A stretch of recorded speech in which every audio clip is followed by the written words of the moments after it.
Very good morning dear students. आज बच्चे हम चैप्टर नंबर 11 स्टार्ट करेंगे जिसका नाम है वर्क एनर्जी एंड पावर।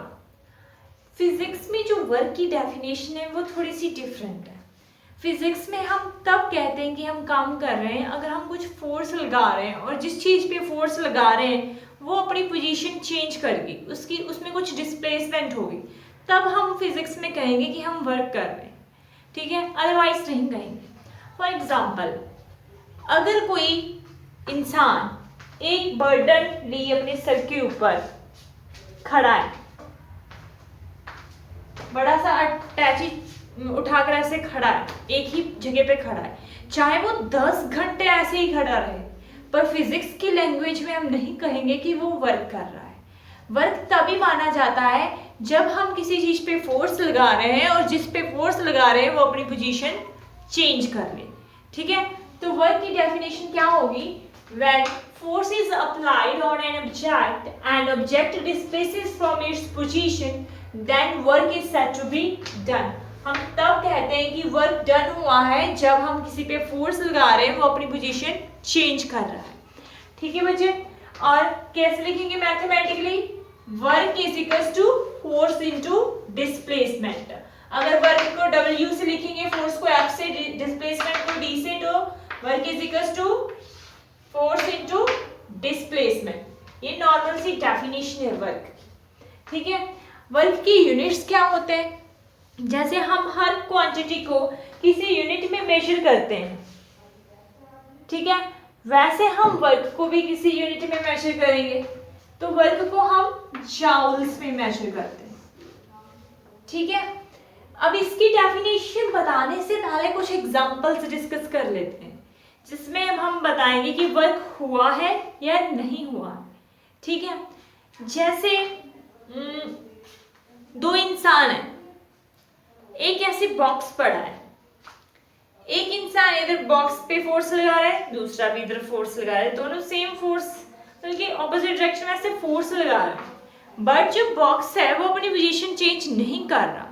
तो उस केस में बच्चे हम क्या कहेंगे कि उन दोनों इंसानों ने कोई वर्क नहीं किया, वो कोई काम नहीं कर रहे क्योंकि उन्होंने अपनी कोई पोजीशन चेंज ही नहीं की। ठीक है, ऐसे कोई, जैसे पहले बताया था, कोई बर्डन उठा के खड़ा है, खड़ा रहा, उसकी पोजीशन चेंज ही नहीं हो रही, तो वो कोई काम नहीं कर रहा। ठीक है, वर्क है वो कभी पॉजिटिव भी हो सकता है, नेगेटिव भी हो सकता है और जीरो भी हो सकता है। Work can be positive, negative और जीरो। कब होगा ये हम आगे कुछ डिफरेंट केसेस में पढ़ेंगे। ठीक है, उससे पहले हम वर्क की यूनिट की डेफिनेशन पढ़ेंगे। वर्क की यूनिट क्या है बच्ची? जाउल है। तो 1 जाउल, जाउल किसके इक्वल होगा? फोर्स कितनी है? न्यूटन। डिस्प्लेसमेंट कितनी है? डिस्प्लेसमेंट की यूनिट क्या है? मीटर। वर्क की यूनिट जाउल है, फोर्स की न्यूटन, डिस्प्लेसमेंट की मीटर।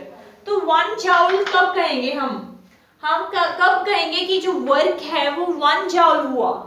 जब कोई बॉडी के ऊपर हमने 1 न्यूटन फोर्स लगाई, किसी बॉडी के ऊपर हमने 1 न्यूटन फोर्स लगाई और वो बॉडी 1 मीटर डिस्प्लेस करगी, तब हम कहेंगे कि जो वर्क डन हुआ है वो 1 जाउल के इक्वल है।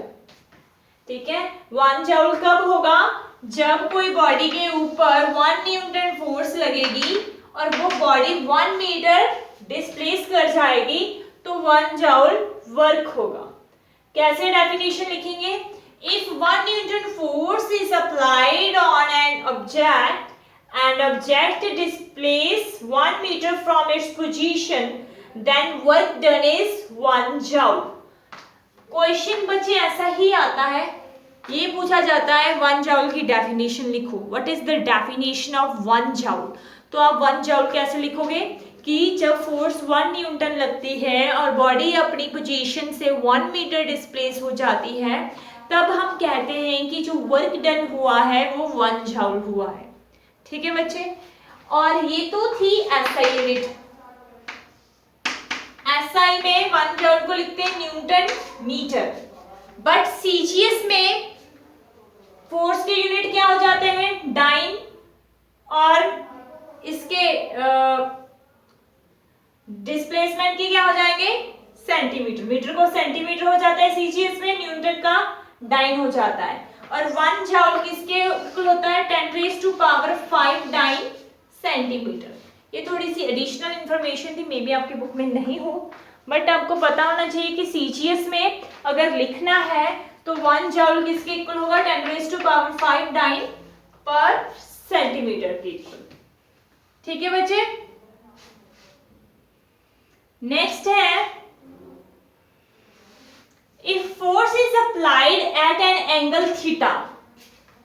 हम किसी चीज पे ऐसे फोर्स लगाते हैं, ऐसे लगाते हैं, ऐसे लगाते हैं। मान लो कोई हमारा ये ऑब्जेक्ट बड़ा है, यहाँ पे इसके ऊपर जो फोर्स लग रही है एंगल थीटा पे लग रही है, फोर्स एंगल थीटा पे लग रही है, उस केस में जो वर्क डन होगा वो किसके इक्वल होगा, अगर फोर्स और जो बॉडी जिस डायरेक्शन में डिस्प्लेस हो रही है, जिस डायरेक्शन में बॉडी डिस्प्लेस हो रही है और जिस डायरेक्शन में फोर्स लग रही है वो एक एंगल पे लग रही है। मान लो बॉडी इस डायरेक्शन में डिस्प्लेस हो रही है और जो फोर्स इस डायरेक्शन में लग रही है, एंगल क्या बन रहा है, थीटा बन रहा है। उस केस में जो वर्क डन होगा वो होगा एफ डी कॉस थीटा। अब आपके माइंड में ये क्वेश्चन आएगा कि ये कॉस थीटा क्या होता है। तो बच्चे कॉस थीटा के बारे में आप नेक्स्ट 10th क्लास में पढ़ोगे। अभी के लिए आप बस ये समझ लो कि जो कॉस वो कोई होता है, अगर थीटा क्या होता है, एंगल, जो एंगल बन रहा है। अगर थीटा की वैल्यू हम चेंज करेंगे तो ये सारी वैल्यू चेंज हो जाएगी। डिफरेंट एंगल्स पे कॉस थीटा की वैल्यू डिफरेंट होती है। ठीक है, कैसे होती है मैं आपको थोड़ा सा बता देती हूँ कौन कौन सी वैल्यूज होती है कॉस थीटा की। अगर कॉस 0 होता है तो कॉस 0 बच्चे 1 के इक्वल होता है। कॉस 90 0 के इक्वल होता है। कॉस 180 -1 के इक्वल होता है। आपको ये 3 वैल्यूज याद रखनी है कि अगर हमारा एंगल 0 है तो थीटा क्या होगा, सॉरी कॉस 0 क्या होगा, 1 होगा। कॉस 90 अगर एंगल 90 है तो वो 0 होगा। अगर कॉस थीटा 180 है तो कॉस 180 -1 के इक्वल होगा। अब इस केस में कैसे अप्लाई करेंगे, वर्क क्या है, एफ डी कॉस थीटा। मान लो जो थीटा है वो 0 है, जिस डायरेक्शन में बॉडी जा रही है उसी डायरेक्शन में फोर्स लग रही है। अगर बॉडी इस डायरेक्शन में फोर्स लग रही है तो बॉडी भी इस डायरेक्शन में मूव कर रही है।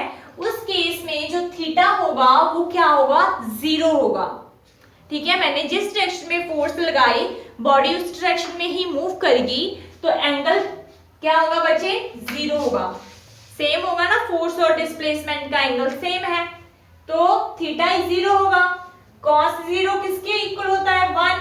एफ डी कॉस 0, कॉस 0 की वैल्यू क्या है, 1। तो वर्क किसके इक्वल होगा, force into displacement, F into D के इक्वल सिंपली। ठीक है, अगर थीटा 90 है मींस फोर्स और डिस्प्लेसमेंट के बीच में एंगल 90 बन रहा है। किसी बॉडी के ऊपर फोर्स ऐसे लग रही है बट बॉडी ऐसे डिस्प्लेस हो रही है। फोर्स इस डायरेक्शन में लग रही है, बॉडी इस डायरेक्शन में डिस्प्लेस हो रही है, उन दोनों के एंगल बीच में एंगल है 90 डिग्री। तो cos 90 की वैल्यू बच्चे 0 होती है। cos 90 की वैल्यू 0 होती है तो उस केस में जो वर्क डन होगा वो क्या होगा, 0 होगा। ठीक है, जब फोर्स और डिस्प्लेसमेंट के बीच में 90 का एंगल बनता है उस केस में जो वर्क डन होता है वो 0 होता है। ठीक है बच्चे, अब जब थीटा हमारा 180 है, मान लो आप फोर्स इस डायरेक्शन में लगा रहे हो बट जो बॉडी है वो इस डायरेक्शन में मूव कर रही है। फोर्स आप जिस डायरेक्शन में लगा रहे हो बॉडी उसके ऑपोजिट डायरेक्शन में मूव कर रही है, उस केस में जो एंगल होगा थीटा वो 180 होगा। आपने इस डायरेक्शन में फोर्स लगाई, बॉडी इस डायरेक्शन में मूव कर रही है तो एंगल क्या होगा बच्चे, 180। cos 180 किसके इक्वल होता है, -1 के। इस केस में जो वर्क डन होगा वो होगा -FD, नेगेटिव होगा।